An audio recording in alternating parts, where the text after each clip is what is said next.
I don't have a voice. Hey, everybody. Happy Tuesday night. How is everybody except for the one who barely has a voice? I already know how he's doing. Good evening, everyone.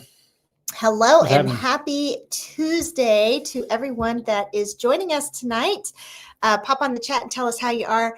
By the way, last week we did not make it because our internet went down. So we missed seeing you guys last week, but it was just kind of like an hour before the live stream, everything went down. So we weren't able to go last week, but we're glad to be back this week.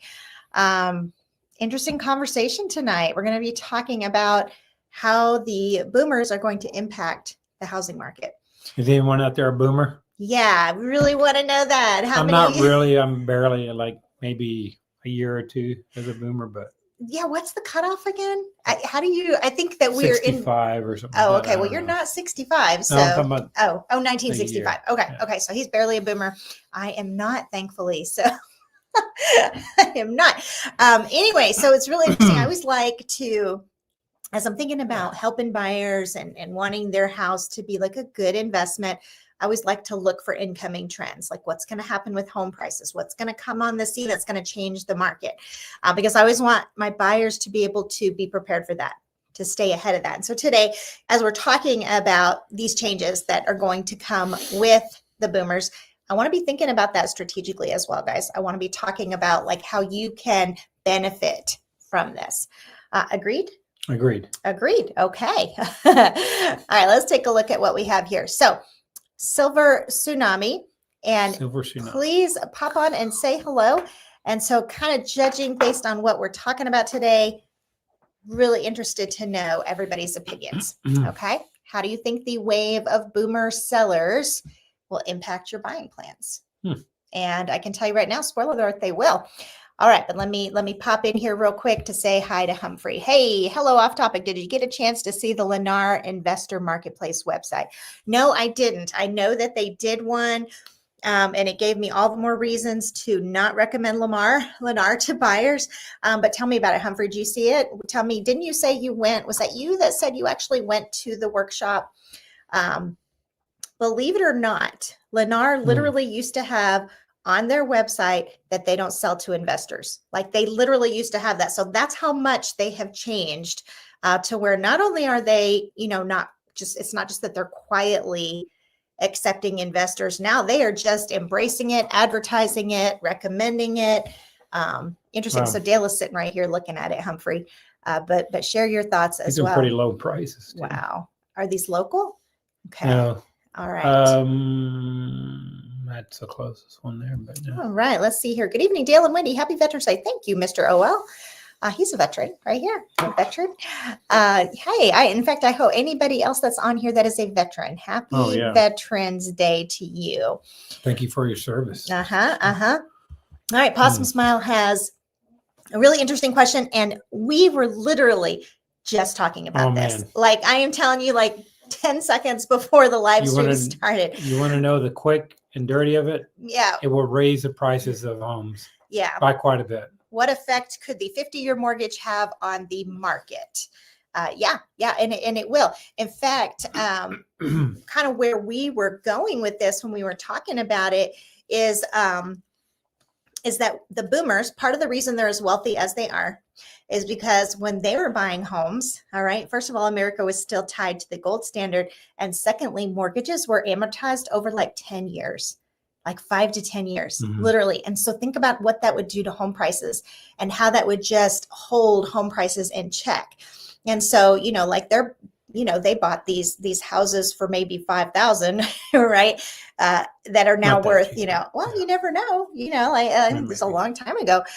So absolutely, Possum Smile, the 50-year mortgage will definitely, it's going to result in raised prices. And there's going to have to be subsidies with that too. Subsidies always cost, whatever subsidies go towards always raise the price of that item and always causes inflation. Yep. Geo chimes in on this as well. What is your overall sentiment to the 50-year mortgage? Not good. Yeah, I would say that I'm not a fan either.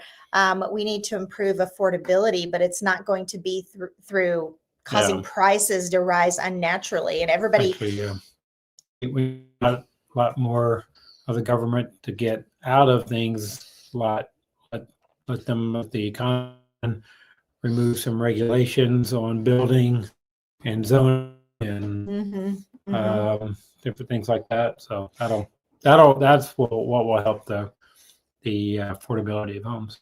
Yeah. It seemed like I saw some comment on my most recent YouTube video about that today, talking about like controlling prices and price control. And I was like, well, we're an economy that operates on supply and demand, but then you got the Fed who intervenes, and then with the mortgage rates and everything.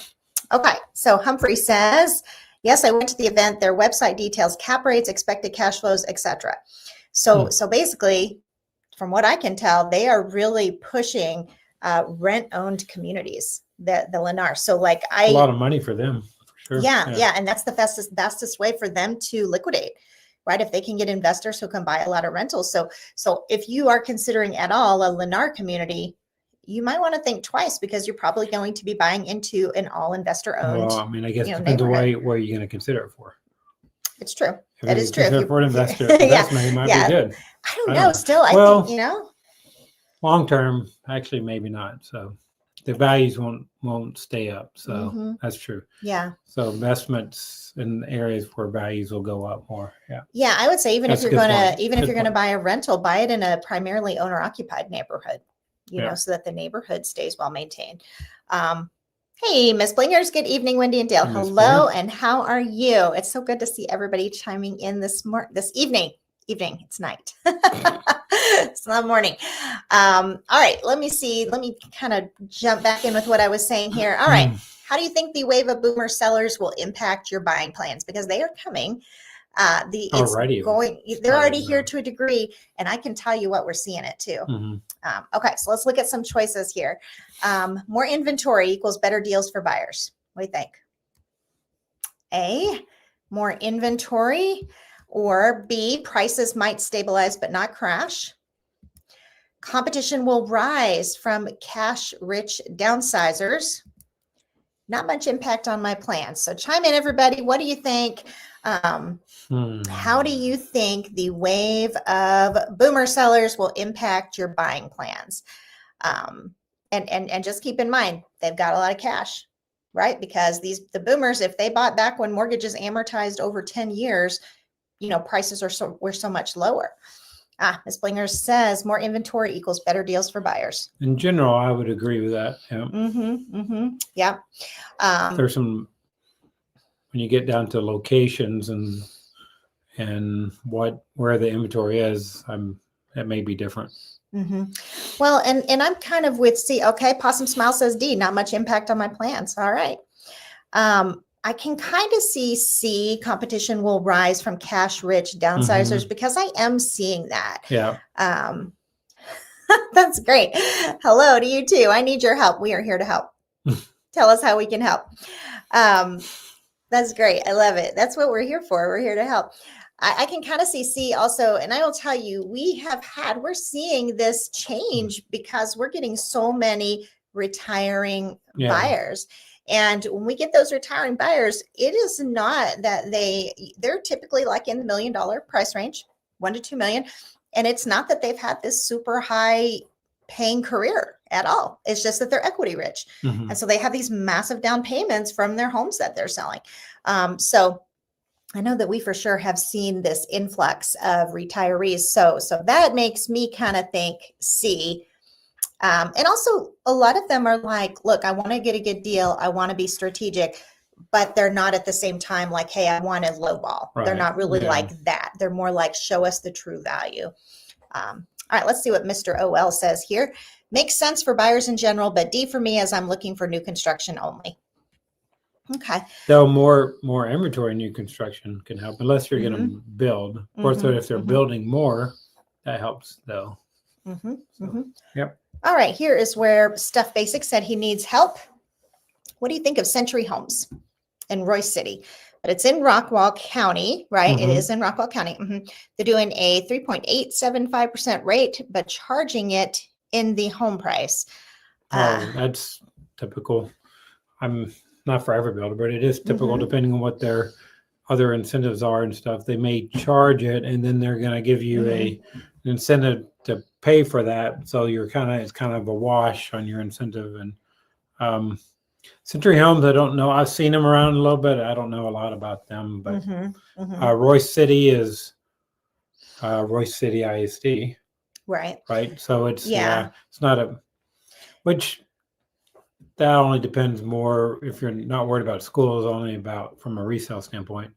Though it's expanding that way a lot. So I was just out there not too long ago, and it's even since a little bit of time before I was out there, it's expanded a lot. So that's Century. I'd have to look up more about Century Homes, but. So if you're saying, well, okay, first of all, okay, stuff basic. I hope you have a realtor because you need to know a market analysis on what the house is worth.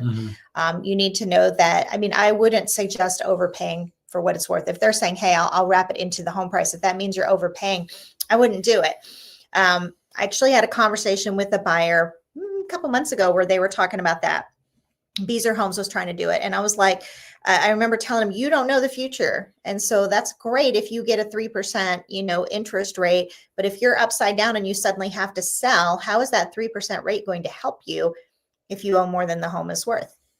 Right. So I think an argument can be made for paying, close to what the suggested list price could be if you're getting that 3.875% rate, but I wouldn't be upside down for it. You don't know the future. You genuinely don't. You need liquidity on your side just in case you need to exit unexpectedly. So that's my first thought. You're saying that, charging it into the home price. What's the home worth? Okay, that's your first question. Remember, that's always your anchor is what should the list price be? Not what it is. Don't even put anything into that. You need your market analysis first. So those are my first thoughts. Dale's kind of looking at it right now as well. Hey, Purple Drink is joining us. Hey, Purple Drink. Hello, Wendy and Dale. Hello to you too. We missed all you guys last week. We really did. The internet dropped at like 5:30 and we couldn't get a strong enough cell signal. So it was kind of a bummer not getting to say hi to all you guys. Okay, so that was our first question. Is that Amber Grove? Is it Amber Grove? Stuff Basic? Is that what you're talking about? Amber Grove? Humphrey. Okay, Humphrey's chiming in as well. Let's see. I've also started seeing short sales and foreclosures pop up in my area. Lots of homes are only 1 to 2 years old.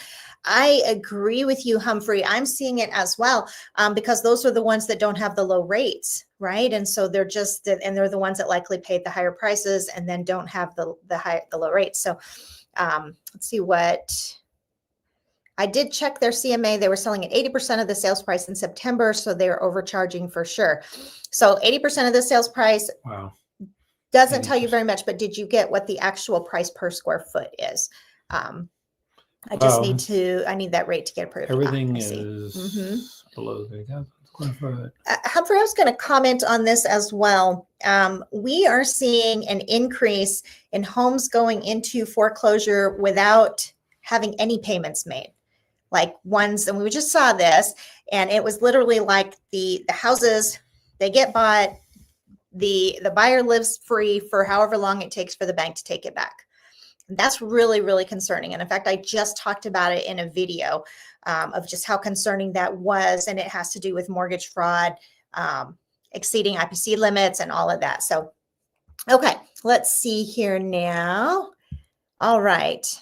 Hello, Wendy and Dale. Thanks for hosting us on a holiday evening. I'll tell you what, I didn't even think about it being a holiday. I just worked all day, and I know you did too. so I didn't even think that we should have gone out to lunch or something. I mean, you could have eaten free because you're a veteran. So we should have done that. Yeah, true. I am new to the area. Is that true that recent new construction are lower quality than homes built a while ago? I think it's true for some. Yeah. Depends on the builder, depends on the level of kind of the price range or the price range is huge. Yeah. So what you're getting into. So yeah. Now communities. And it kind of also depends on homes built a while ago. I would say compared to your 70s homes, no, because your 70s homes, so many of them have the bad foundation problems. And trading one for the other. Would depend on the builder. But, and the soil. Yeah. And location. So I think it's going to really depend on the builder. I can tell you this, one thing I wouldn't necessarily do is to buy the homes that have the T-ply sheathing with the siding. That's kind of my big no-no, because I think you just have so little protection from sound of your neighbors and just the noise, and also energy efficiency.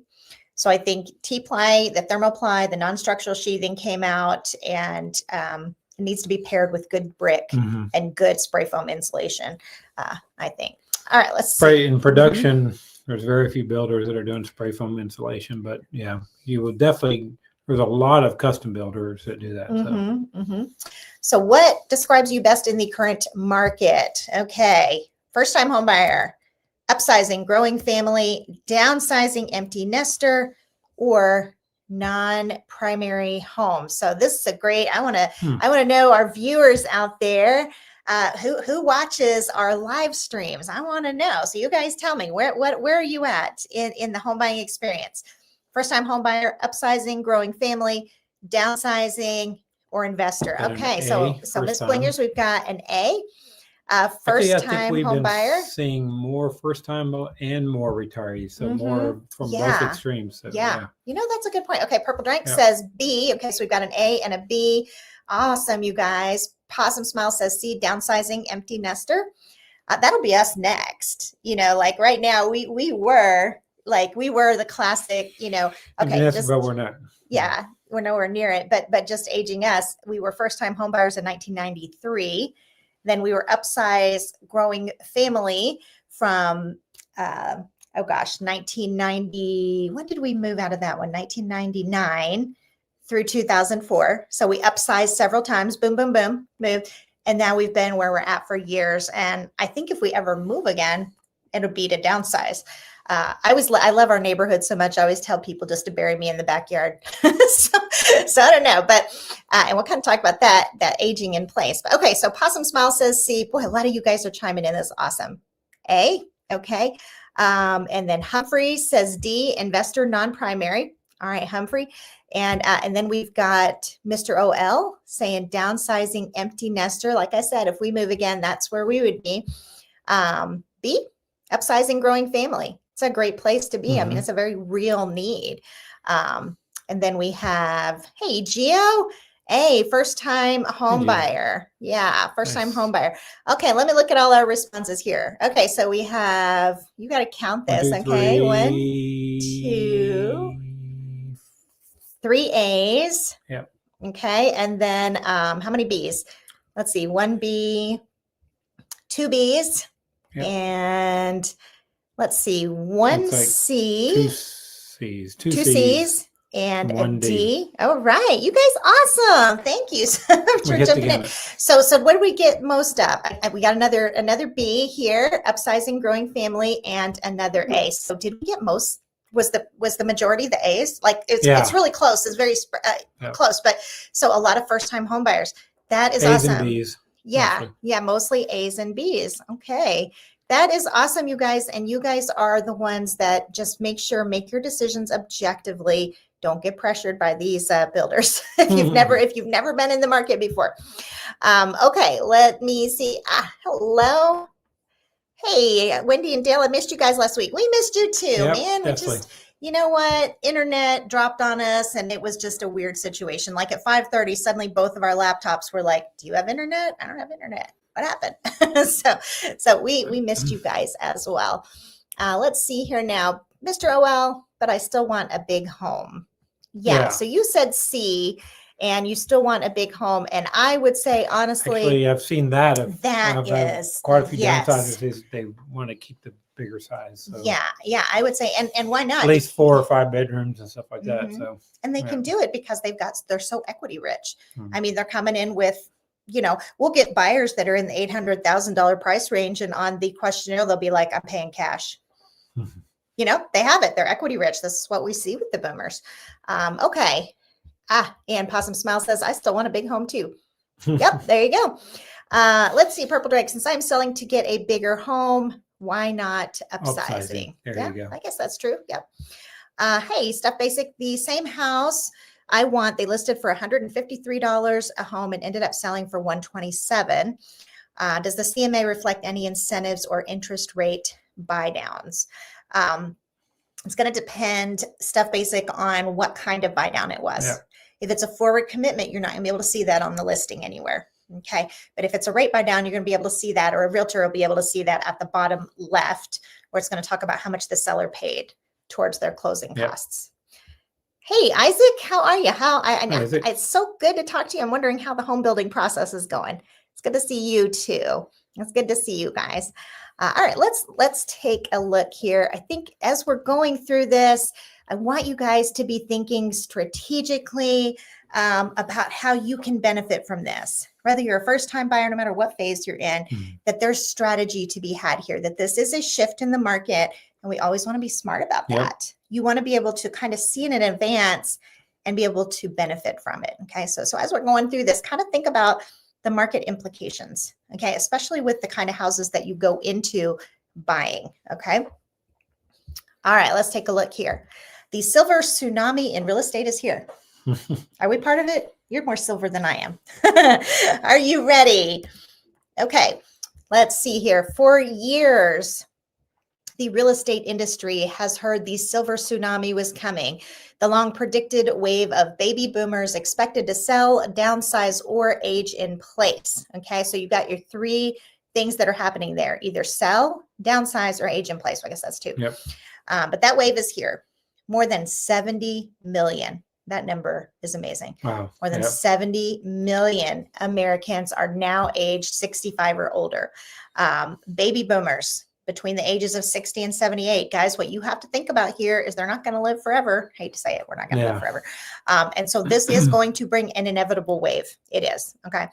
They've regained their spot as the largest share of both home buyers and sellers, according to the National Association of Realtors.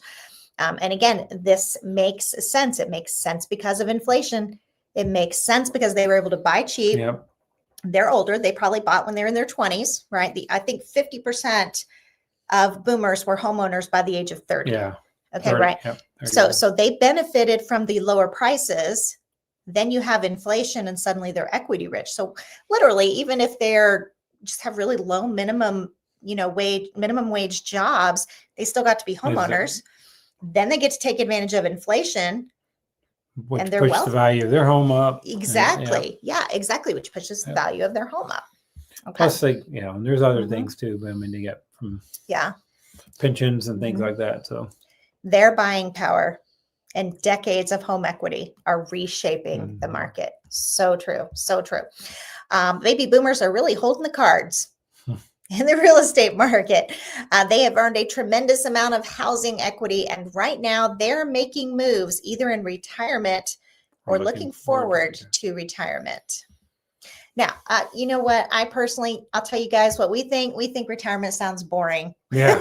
We like owning a business and we're like, yeah, maybe like as we get older, we'll scale down. So totally off topic. But to me, like just retirement, definitely have some kind of work going on. Yeah. You just got to stay productive, All right, let's see here now. Many are leveraging proceeds from long-time homes to fund their next chapter. Among recent boomer buyers, half of younger boomers and 62% of older boomers bought their new homes with sale proceeds. And I'm telling you guys that we can personally attest to that because we've just seen such a change in our buyer demographic. So many more retirees who are coming in. And then a lot of times it's hilarious. Sometimes they'll just be like, yeah, we thought Dallas would be fun. Find us a place. So we've gotten really good at like picking basic criteria and then like narrowing it down based on what they want. You'd be surprised. It's pretty easy to whittle down the Metroplex once you get some basic criteria in. But I would say that, just personally, we can validate that this is happening. Okay. After living in their homes for 13 to 16 years and earning 50% or more in home appreciation, they have the financial flexibility to move to a home that better fits their stage of life. And absolutely, the 50%, I am sure that is accurate. Okay, but not everyone is ready for a change. Here are three major housing trends emerging from the silver tsunami. Baby boomers remain active buyers and sellers motivated by retirement, proximity to family, or the appeal of smaller, low-maintenance living. Yet some may delay downsizing until health, mobility, or emotional barriers make it unavoidable. turning what could be a planned transition into a stressful rush. So I think that there's probably some there's a truth little to bit that. of that. Yep. Yep. All right. Dean Ramsden, CEO of the In-Network Real Estate in Detroit, prefers the term right sizing. I can see that, and calls it one of the most emotional transactions in real estate. It's rarely just about square footage. It's about memory and identity. Agree? Yeah. And guys, just kind of thinking this through, our grandkids were outside playing. It's fall. It's beautiful weather. They're out this weekend and they're playing on their scooters. And literally, like, I could look at them and remember when that was our kids. Oh, yeah. You know what I'm saying? Like, it was like the second generation playing in the exact same way that our kids had done, because we've lived here for that long. And I can relate to that, how hard it would be to leave that when you see your grandkids playing in the exact same driveway, the exact same street, So it's about memory and identity. That's completely accurate. I agree. There is a segment of baby boomers who are just wanting to stay put. Lutz says, some of it may have to do with avoiding capital gains taxes by selling. Some of it may have to do with comfort. They love their home. I feel that way too. There's a segment of baby boomers who are just wanting to stay put. Lutz says, okay, let's see. There we go. Without thoughtful updates, homes can become difficult or even unsafe. Stairs, poor lighting, and slippery bathrooms pose risks. And too many homeowners may want to make changes until after. Too many homeowners may wait to make changes until after an accident or health setback. Most of them, though, for what I've seen, they're looking for a home for a single.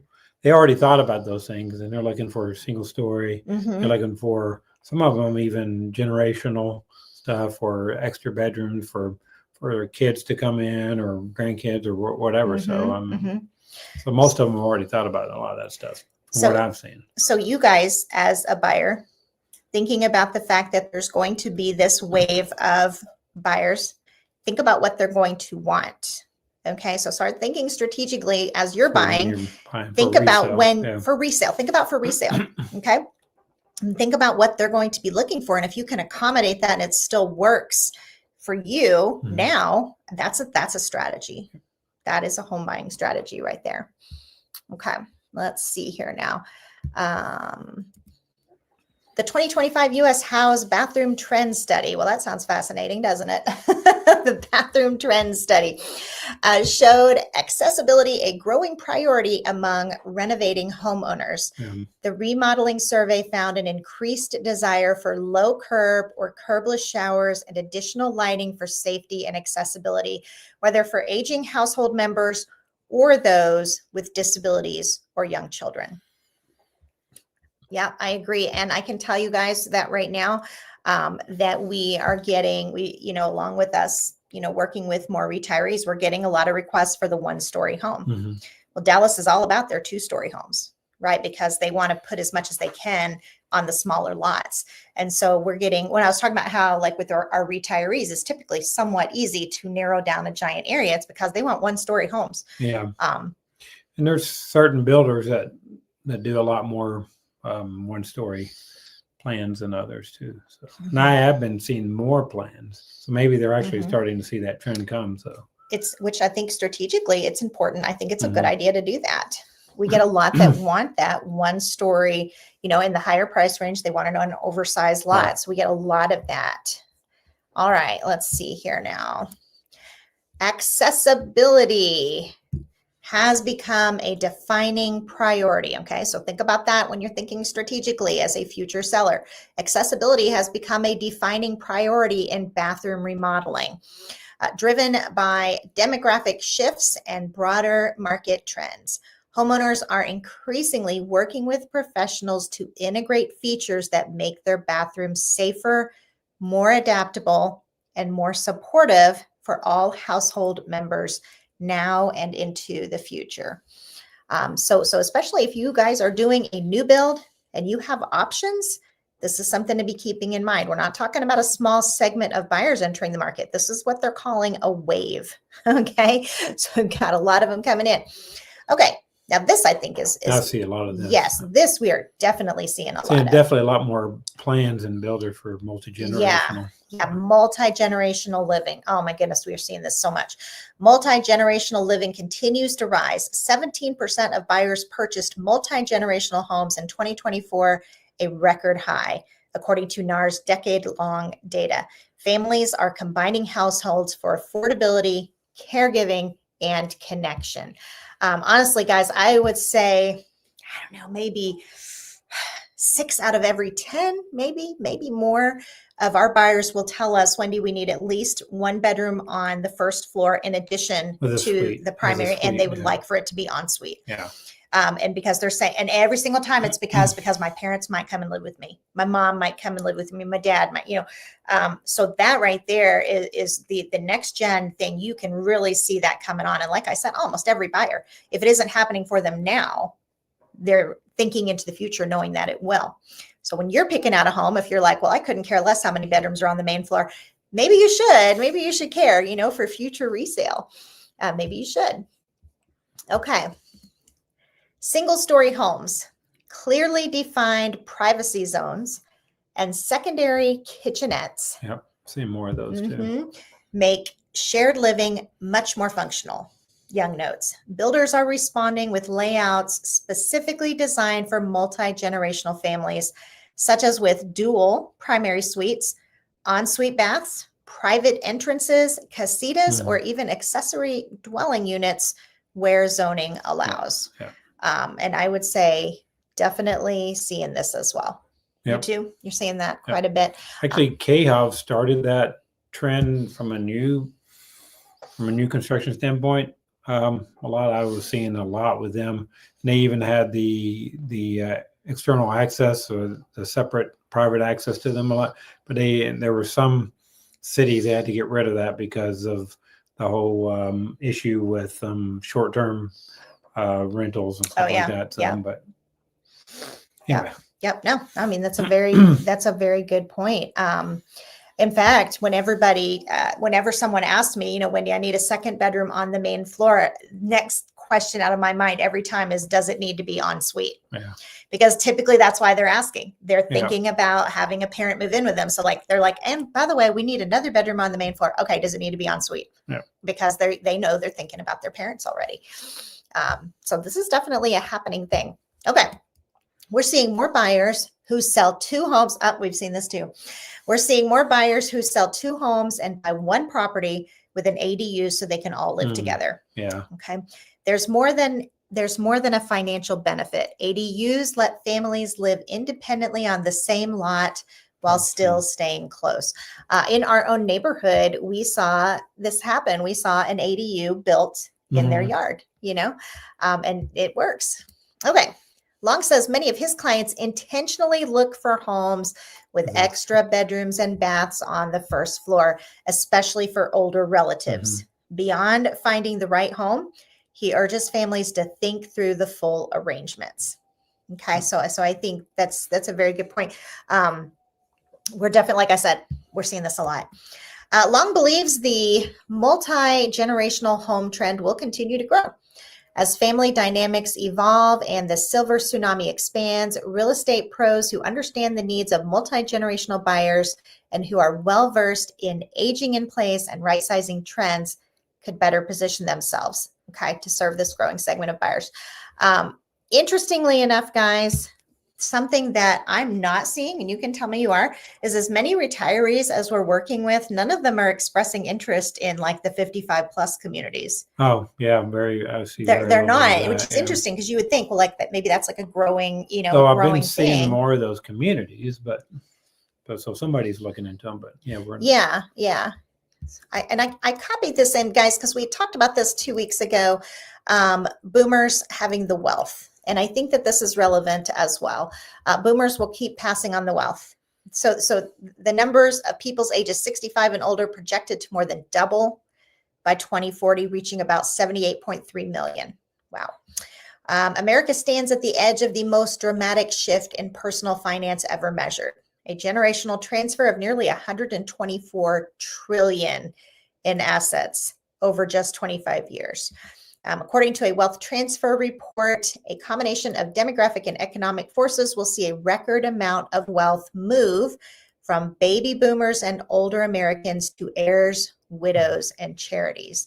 And as these people pass on, yes, I'm one of them. I'm not the author here. Even more wealth will pass down from them. This transfer of wealth will play a significant role toward helping the younger generations buy homes. So I think that's interesting as well. But yeah, so I would say We'll that see how that works. Yeah, depending on.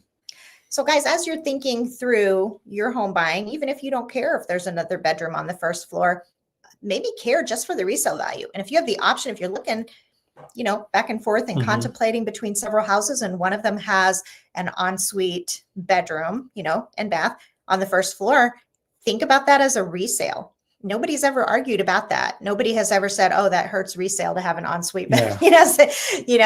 All right, let's see. We got a couple of, let's see. All right. Angelica says, need to buy a house in February. That's awesome. We are here to help, Angelica. If you've already reached out to us, awesome. If not, we have a questionnaire that you'd fill out, and we'd love to help. And see the link. I can. Yeah, it'll be in the description section. Yep, the link for our questionnaires in the description section, and we'd love to help.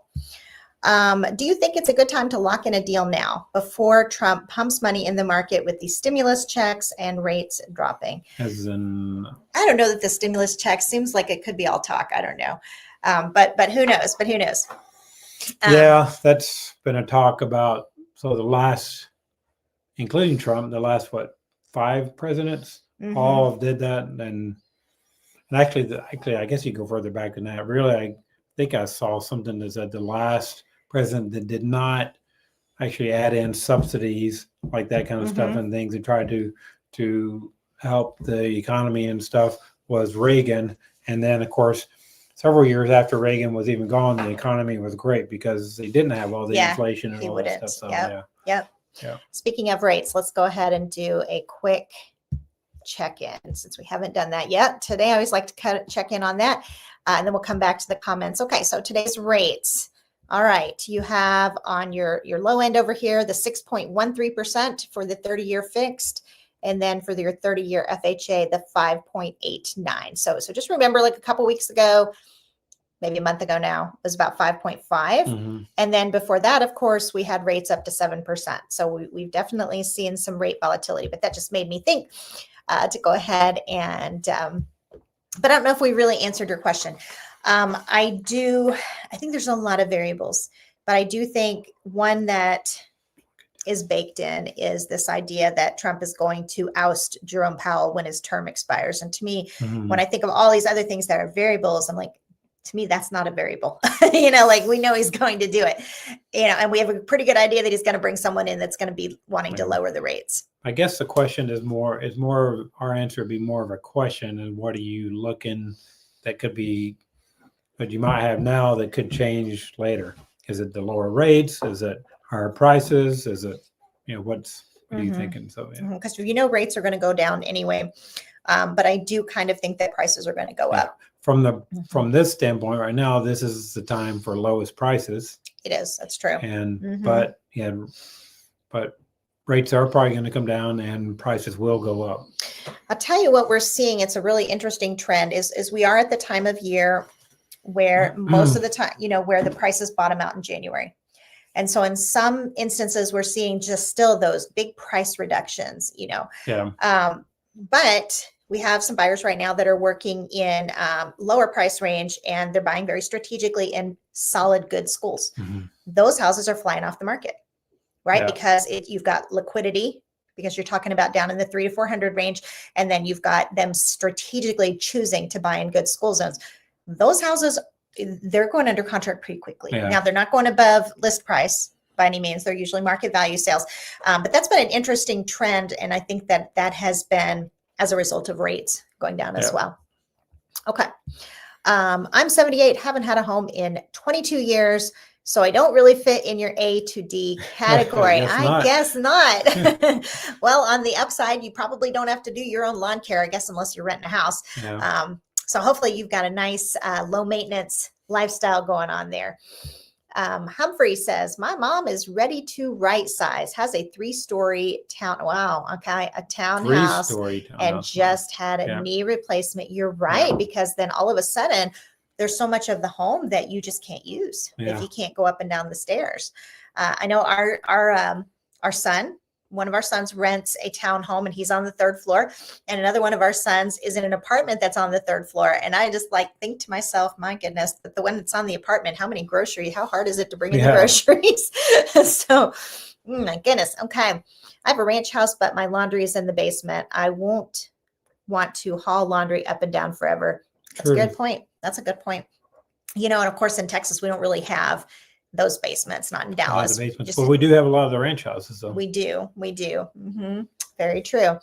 Gio, okay, I concur. That is a prerequisite. Bring us back, Gio. What were we talking about at the time when you said that? When you said I can concur that is a prerequisite, was it wanting to get a big house, bigger house, or maybe wanting a 1-story? Maybe that's what you were talking about there, is the 1-story. Go down and see if he answers. Wow, there's a lot there.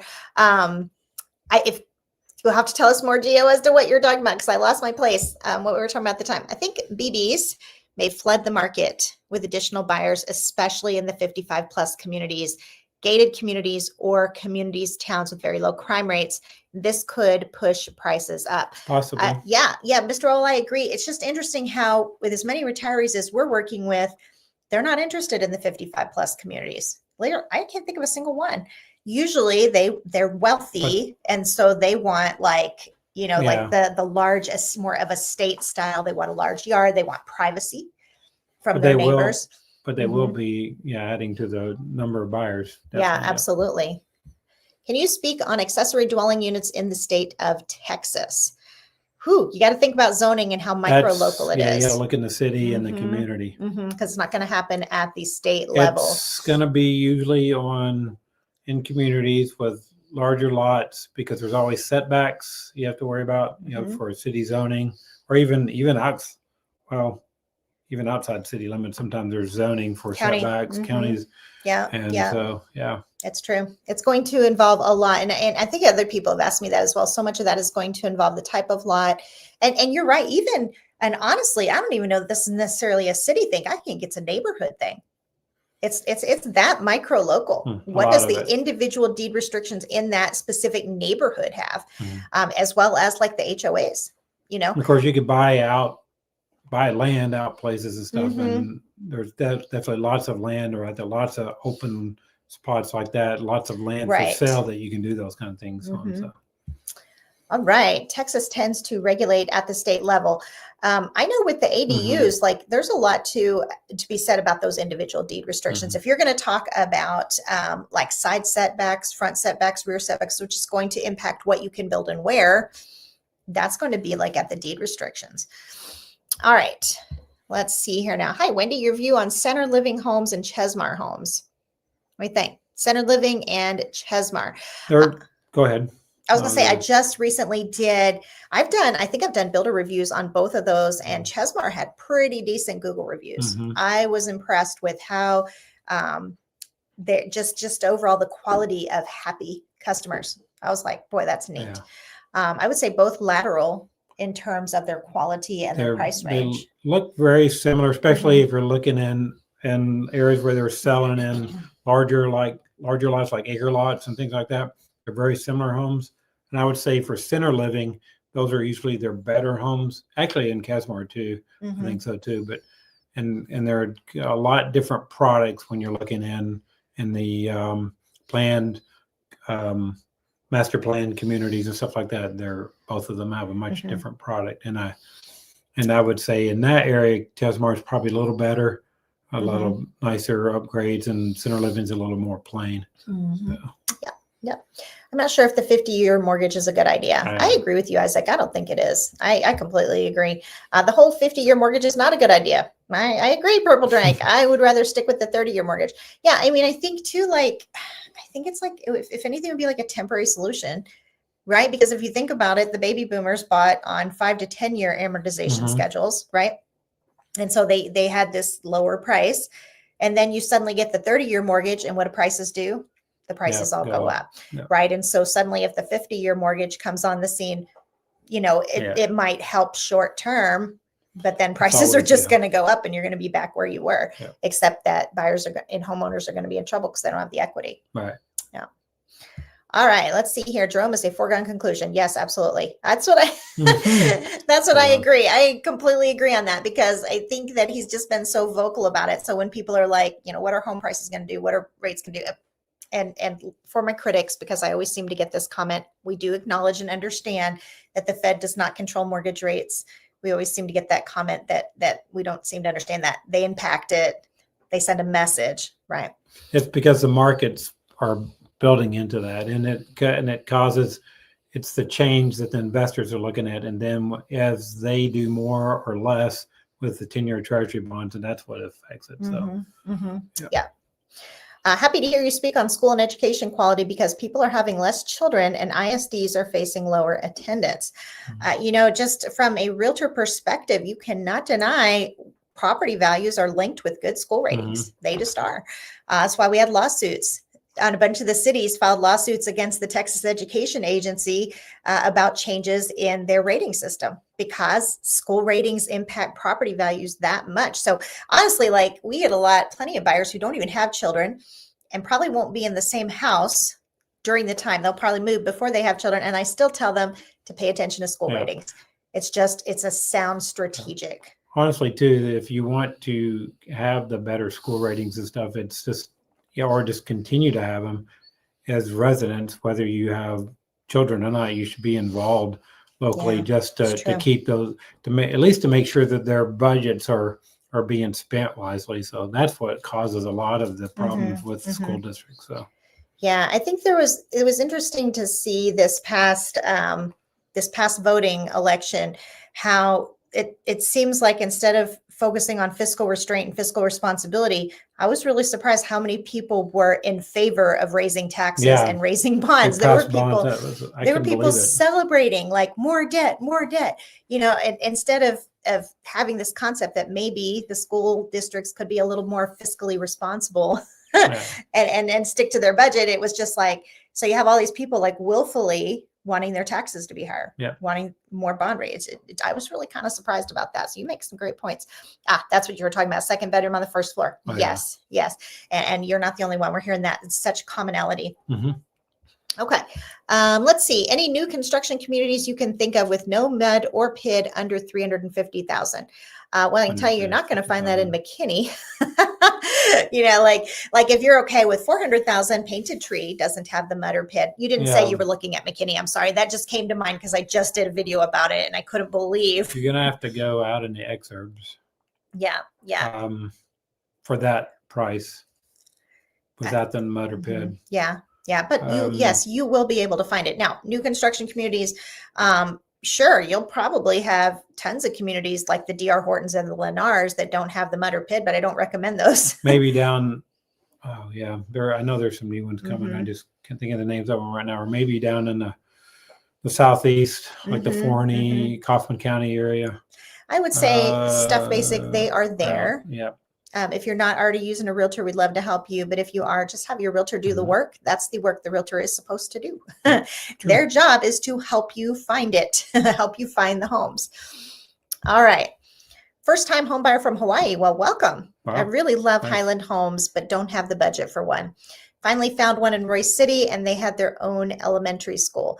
You're onto a good thing, because those Highland homes are good. We've had, nice, and I believe you have sold Highland in Royce City. Waterscape, Royce City, they do a good job there. Yep. You're onto a good builder. I will say that, and I say that because we've had consistently good experiences across numerous Highland communities. So I love seeing that. Which community in Royce City? Are we linking back to this question? Any new construction? Help me out here. I'm not sure what you mean. Oh, somebody already answered it for us. Oh. Waterscape. Oh, Yes. yeah, Waterscape, Okay, I got you. So you were talking about this one. Waterscape's not yeah. going to have it lower Yeah. than 350 though. Which community were I say? Okay, so Waterscape. Let's see, Miss Blingers. Let's see what we have here. Okay, Rhonda here. Hey, Rhonda. Can you find out what deed restrictions are when searching online or when you look at a home? Yes, you can find it out. It's going to be recorded on there, and you just want to look up there and see what, whether it's a planned development or what. Like we personally don't have an HOA, but we have a planned development with very strict setback guidelines, stricter than most. And so, yes, you will find that. That will be public record. Okay. I get the whole longer the term, the lower the mortgage is, but your payment more on the interest. Yeah, absolutely. And like I said, it's just going to be a temporary solution. And actually, the lower the mortgage payment between a 30-year and a 50-year is very minimal, honestly. So yeah, it's just going to take so much longer. Yeah. I believe they have mud or PID or high tax rate. That's what I've heard regarding Hunt County. Mud or PID is not going to specifically be a county thing. Yeah. Let me see what he says here. Sorry, I'm wrong. Looks like they're not in Hunt County. I'm a little bit lost on what you're talking about there. But mud or PID is going to be very micro local. That's going to be super micro local. That's so a PID is the city is selling bonds to do infrastructure, take care of infrastructure and things like that to pay for that, and that cost to pay those back is passed on to the residents of those communities that are in those pits. A MUD is in an area where the local municipality is not providing your basic utilities, water, sewage, trash, that kind of thing, and so they create a MUD, which is municipal utility district. So this we're talking very micro local. However, at a city level, you can usually tell how friendly the city is toward MUDs and PIDs.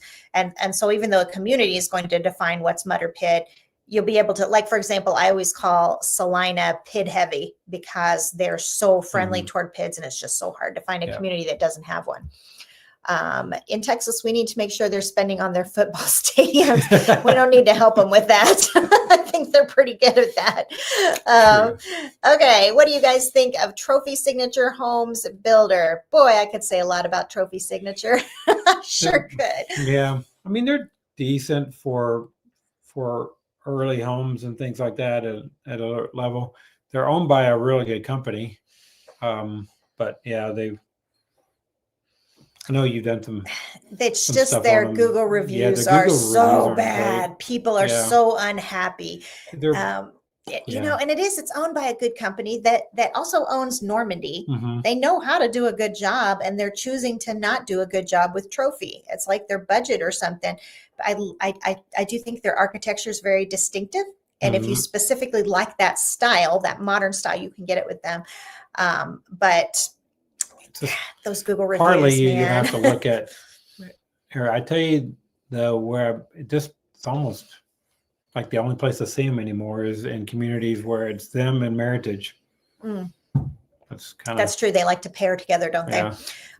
Like I just recently did a video on McKinney homes under 350,000. They were in there, and my goodness, the reviews, there were like 60 reviews, and they were all just these scathing 1 star, 1 star, 1 star. So that's what I think of Trophy Signature. You have to look local and see, but Yep.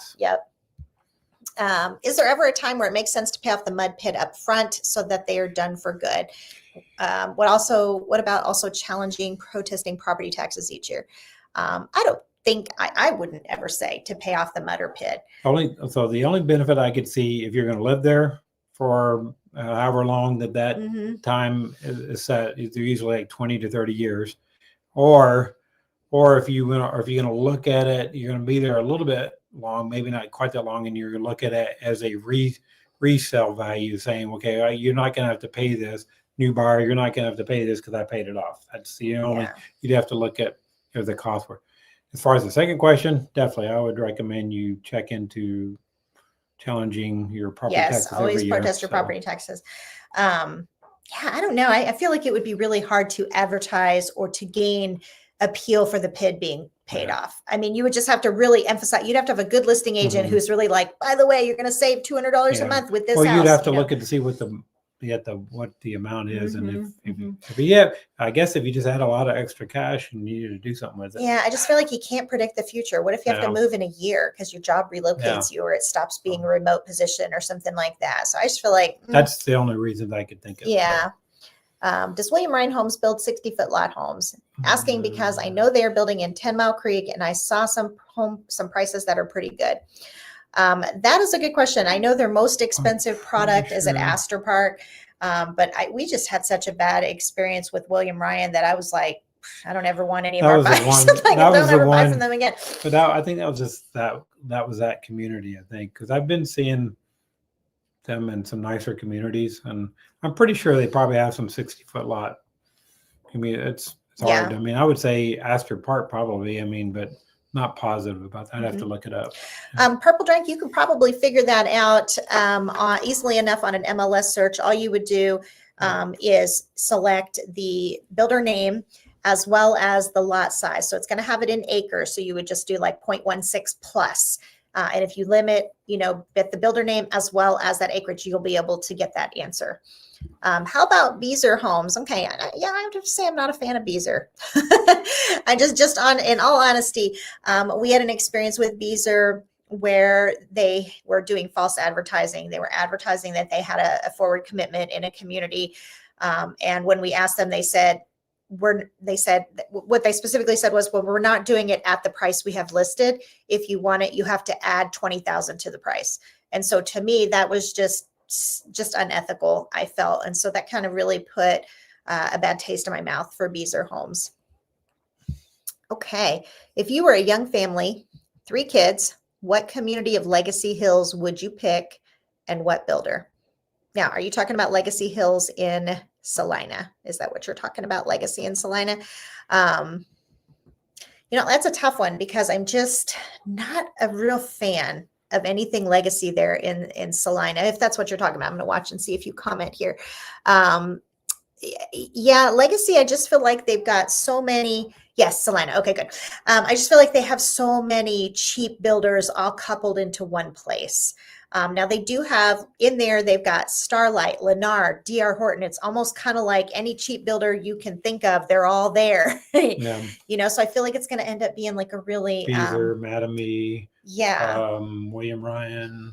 Yeah. I think they've got maybe 1 or 2. There's supposed to be some a little bit higher end builders coming in, but they haven't started yet that I know of. Yeah. So I just don't know Legacy Hills if I could really. So what was the original question again? If you were a young family, 3 kids, what community of Legacy Hills would you pick? If you're specifically saying if it was me, I just wouldn't put Legacy at all. That would be my personal choice. That was if I were in that price range, that price range, maybe. I mean, you'd have to. That would take some. We'd have to look data and see what sales are and things like that, and what. Yeah, but I did do a video, by the way. I don't know if you've seen this one or not, but I did a video on Salina homes under 400,000. So you might want to check that one out because I talk about the best places that I would buy if I were looking under 400,000. You are so welcome.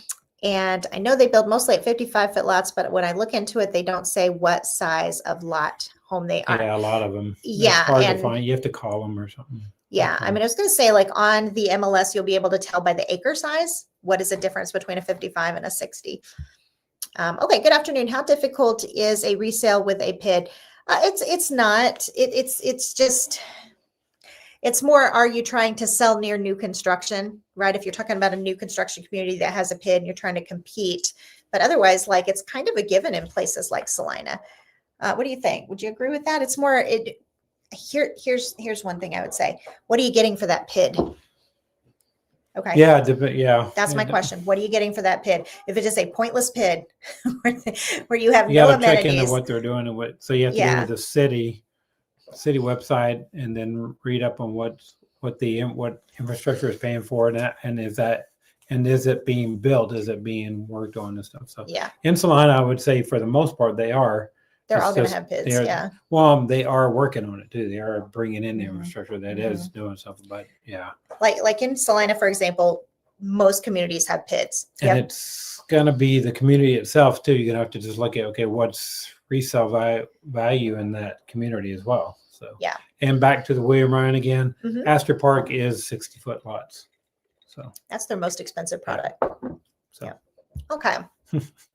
Just curious, are you seeing builders doing new 1+ acre homes with a main house and an ADU for multi-generational living? If so, what builders and what areas are doing it? Custom builders. Yeah, I'm not seeing Or production builders. Semi-custom builders. Yeah, I'm not seeing the production builders do the separate ADU, but I am seeing them do the next generation within the house, coupled within the house. We're seeing it more, but we're not seeing them do two. All right, what builder would you recommend for 400,000? That is an easy question. I would say, well, okay, depends on what lot size. Okay, depends on what lot size and what location, because you could literally get a Highland home for 400 if you're willing to buy on a 30 or 40-foot lot. So that's kind of the caveat. Actually, or Taylor Morrison would do that too, and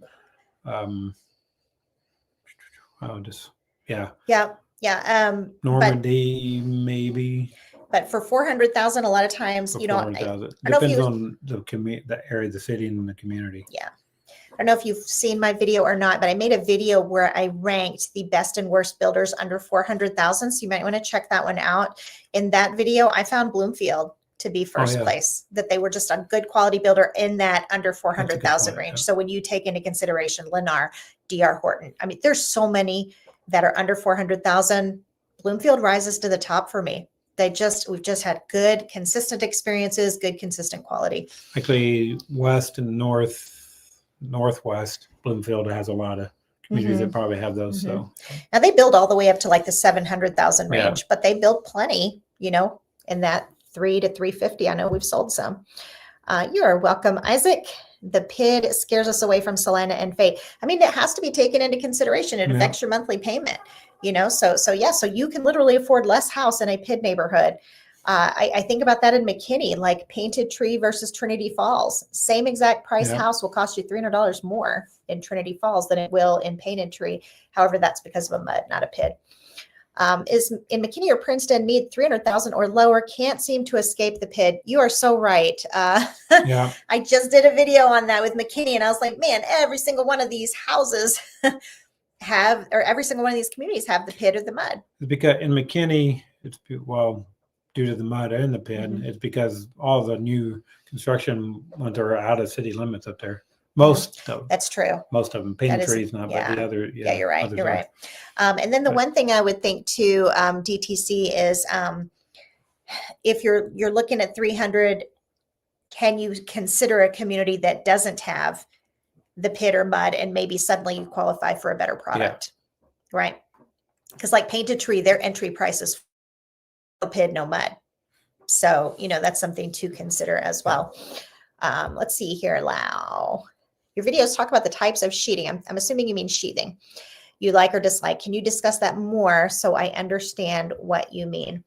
So my real opposition is when you've got this thin T-ply sheathing. Thermoply tends to be your absolute thinnest. It's extremely thin. And I really, really object to it being accompanied by siding, because you just get no noise barrier, no insulation barrier. Just the heat will just beat into those rooms that only have the siding. So when you build a home, they frame it. They put up the frame and everything, and then they put the sheathing around it. That is the barrier around your home. And that is partly structural because it kind of ties everything together. The brick or siding after that is more of an insulation thing than anything else. It's not structural. Okay. So what she's saying is the brick is, if you have, well, in general, the brick is going to add more insulation on that stuff versus the siding. Though today's siding is way better than the old. It's not wood. It's actually concrete board. So it's better. Yeah. But yeah, the better builders are going to have the little bit thicker sheathing. And then if you go custom build, and then they'll actually put up the actual boards if you're willing to pay for it. Yeah. When every custom builder I talk to, they're like, oh, we went with structural sheathing, which is the actual wood.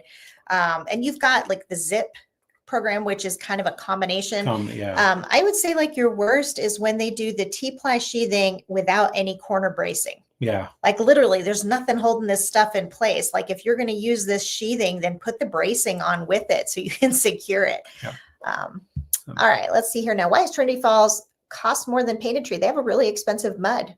It's because it's North McKinney. It's out of city limits. So there's no municipality up there providing utility services. So they had to create a mud to do that. So, and it's a pretty large community. I think it's actually larger than Painted Tree. Yeah. Which, by the way, Purple Drink, I did a whole video on McKinney homes in like the 500,000 to 600,000 range. And they were, I talked about them in that video. I compared all of the communities based on the mud and the PID, so you can kind of get an idea. When builders offer use any way you want incentive cash, do you know if it is offered as a general credit at closing or if it must be upgrades options only? Yeah, those are usually two different things. The flex cash, or as they say, or cash towards closing, is a seller concession that's used to, you can use it for paying for your closing costs, paying for, rate buy down sometimes, or even possibly sometimes they'll allow you to take off the price on that. The other is usually if you're building a home from the beginning, then they offer a discount on your design option. They'll give you so much, like say 30,000 towards the design options, that you can use towards. So that's specific just for those design options. So yeah, I was just thinking when you said that you didn't really distinguish Affluence Publishing whether it was an inventory new construction or a new build, because a new build is I call it a sum of parts. You've got this plus this plus this plus this, and a lot of times you can put it wherever you want it. But then when you're dealing with inventory, well, there really isn't, like upgrades and options. For builds, I've rarely seen them when they offer the money towards design options. I have rarely seen them allow you to use it for anything else. So yeah, pretty rare. All right, this is a really good question by Alpha Merez. If we want you as our realtor, will it be you directly or a person of your team? The best response is that, and I think people need to understand, is that we don't have a team. Okay, so there's a difference. And I think a lot of people, I was actually just talking with a client about this yesterday. The concept of a team, and that's the word most people use, is that the thing you need to know about a team is they are all lateral players. You could have a team leader who has zero experience whatsoever. Okay. There's nobody there that's the supervisor over anybody else. They're just a group of people with random experience. That is not what we have. We do not have teams. We have a brokerage. And the difference is that the broker is the supervisor who manages everything and everybody else has to report to them. A broker has to have like the equivalent of a 4-year college degree, right? And they have to have like 1,000 hours in real estate. And so our model is actually, we have a broker and we have sales agents under us. And in our situation, I'm the broker. So we can hold the agents in our brokerage to a higher standard. Yeah. Versus these teams are usually parts of much larger brokerages, and they don't see their brokers and stuff as much. Yeah. And they may have, and not to say there's not good teams out there. It's just to say that it's just loosely affiliated. There's no accountability because you don't have a manager, so to speak. They're all just loosely affiliated. So when a person says me or my team, you can know right there, number one, that person's not a broker. They're just a realtor, and they have people that you know nothing about, and they don't have the power to control them or to tell them what to do. So like in our situation, I'm the broker. And so I control everything that they do. Right. She sets the standard. I set the standard. Yeah. And it's because I have the experience to do it. It's really hard to become a broker. So that's kind of part of your answer, is that we don't actually have a team. In terms of if we want you as our realtor, so we also operate on a group model. So every client that we work with, we have me as the broker, we have one agent, an office manager, and our administrative assistant. And so we all collectively work together. And so I'm on the all communication, but I don't go anywhere in person. I'm like this little hermit that they keep inside and behind the desk. And your primary contact person would be the agent. Yes. Yeah. And so I'm on every text. I'm watching everything. I'm engaging. I'm giving advice and that sort of thing. But you won't meet me in person. It's just not possible for me to get my work done in terms of writing the videos and doing the research and managing and also spend hours on the highway doing showings. So hope that answered your question. Okay. Okay. This mass sell-off of all the boomers, will it tank the housing market? I don't necessarily think so. I think it's more opportunity. I think it's just going to, could be some, it's going to be some opportunity, but there's also cases where, depending on how the government reacts on this, it could be a chance of increased prices too. So, Oh, I was just thinking one other thing that I wanted to tell you about this, Amaris, is to look at our Google reviews, because our agents are mentioned on there. And so you'll see, like, we just have 5-star after 5-star after 5-star, and they always mention names. So they're like Wendy and Frank, or Wendy and Maria, or Dale and Wendy. So you'll be able to see what our individual, the excellence that we require of the entire brokerage. In terms of holding those high standards. And actually, Isaac is commenting that. And you have Frank. Yes. So Frank is Frank is working with our brokerage. And Isaac, feel free to jump on here and tell about your experience with Frank. He's one of our agents. Okay. Let's see. Curious what you all think. How do you feel when a seller asks to reserve the mineral rights on a property they're selling? It's not a big deal. I think most people don't understand mineral rights. It's just something you add into. The fact that they're actually still mineral, that seller still owns the mineral rights, either probably means that they've owned that property a long, long time. Because usually that's sold off on some of the earlier owners of the property. So. And, when we're working with a buyer where the seller's retaining, what you want to do is examine what type of rights. Is it subsurface, or are they actually asking for surface? So that's a big difference there. Yep. Okay. Do you think the housing market will go down a bit more next year? I really, when I think about how buying power is linked to mortgage rates and how mortgage rates are influenced by the Federal Reserve, I don't really think so. And then also in my mind, I'm also calculating that, new construction building is down by 15% this year over year, that they're coming down, they're slowing down, they're realizing, oops, look what we did.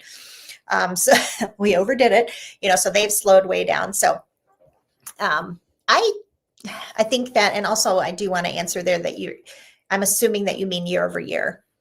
Right, because prices seasonally always drop in January. January is always the lowest point of the year, and then they go up. If you're talking about prices, the market. Right. So if you're talking about the market year over year, then I most likely prices are definitely going up. So I feel like they are, and I hope you understand that I'm not the type of realtor that's going to tell you what it takes to get a sale, because I'm not. And this is also just the general view. Still you have to look locally too to see what. You do, because you've got places like Salina that are so heavily over constructed, and Princeton and Royce City, that so much is just like, oh, they're so overbuilt. So that kind of depends too. If you're asking about the Metroplex as a whole or micro local, then I would have a different answer as well. Okay, let's see here now. And I guess one other thing I would say is, let me put it this way. I see demand increasing. How about that? Do I think, what do I think is going to happen with the housing market? I see more buyers entering the market because they can afford it. So when rates go down, that's just my opinion. So rather than to say whether prices are going to up or down and get into it at a micro local level, I'll just say that I do think more buyers are going to enter the market. Is Timber Creek and McKinney a new community? Yep. Yeah, it's newer. Yeah, it's just some of the builders there are pre-selling now. Yep. I know Drees is there. I looked it up before. I don't remember the other builders right now, but they don't have their own website. It doesn't look like, but yeah. Roger that. Checking your website. Awesome. I hope to see you there. When you look at our website, we have a Let's Find Home questionnaire that you fill out, and then you book an appointment. We always meet through Google Meets as our first meeting. I just believe in a really detailed, organized way of getting acquainted, of finding out how we can help you the best. And so that's kind of the way it works. You can check out our Google reviews, fill out a Let's Find Home questionnaire, and then schedule a Google Meet. And the questionnaire will take you to Calendly. So it's all extremely, to the extent that you can see, we're very organized. Working with buyers is the same way. Okay, I saw Drees so far. So you're talking about in Timber Creek. Yeah. Like Drees a lot, don't like their warranties very much. Yeah. That's what I would say about Drees. I think they've got some really cool houses, but there's just no excuse for how poor their home warranty is. When you say buyers, I hear investors. That's an interesting comment. I guess we'll see. I'm not really for sure what you're talking about there. Yeah. Are there any particular neighborhoods that you would recommend for new construction in Salina, Prosper, or Frisco for an empty nester couple downsizing for retirement? 3 or 4 bedrooms. You know, they've got the one in Salina that's walkable, right, to the main shopping center. The name escapes me right now. What's the name of that one? Yeah, you know what I'm talking about. The name is. There's actually that, and also there's some places in Frisco like that too. They're around Main Street. Yeah. Do you like to get out and walk around? You know, do you like to be able to be within walkable distance or feel that level of walkability? You just had to say that. For an empty nester couple downsizing. Okay, so Urban Blend says cottages of Salina. And I would say too, the fact that that you are empty nesting and downsizing still leaves me a lot of unanswered questions about your property preferences and, whether you're looking for a 0 lot line. Do you want lawn care included? Just a lot of things there. Let's see here now. Okay. Are there any down payment assistance programs that don't have to be repaid? There should be the down payment grants. I know we've closed some. It's been a little bit, but we did close one last year. That is an excellent question for a lender. We've got a great one. If you'd like me to connect you, that he would be able to. I mean, if it's out there, he's going to know. Okay, love to walk, but it is not a deal breaker. So you do have that one Salina community. Well, the part of it's divided up into 4 different communities, and one of them is Cottages of Salina. I'm just trying to think of the whole name of the whole thing. Yeah, I know there's a new one there. But they don't. The cool thing is there's no mud or pit there.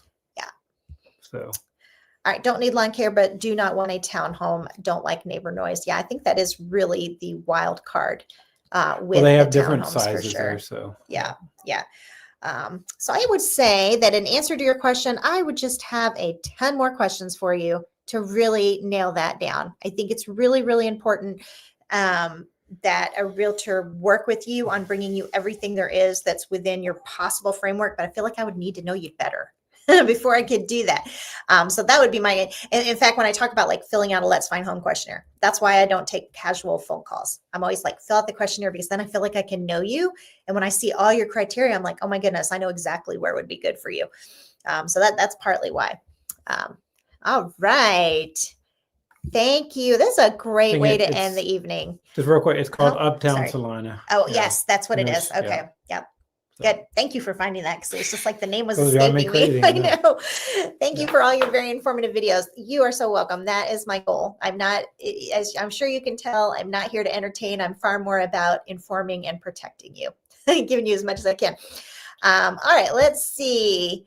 Understood and thanks. You are so welcome. Well, guys, let's call it a night. I hope you guys have a wonderful, wonderful evening. Thank you both. You are so welcome. Rhonda, it's nice to see you again. And we will catch you guys next Tuesday, same time, same place, as you always like to say, same bat channel. Yes. Okay. All right. Well, you guys have a good evening, and we will talk to you next week. Bye-bye. Good night.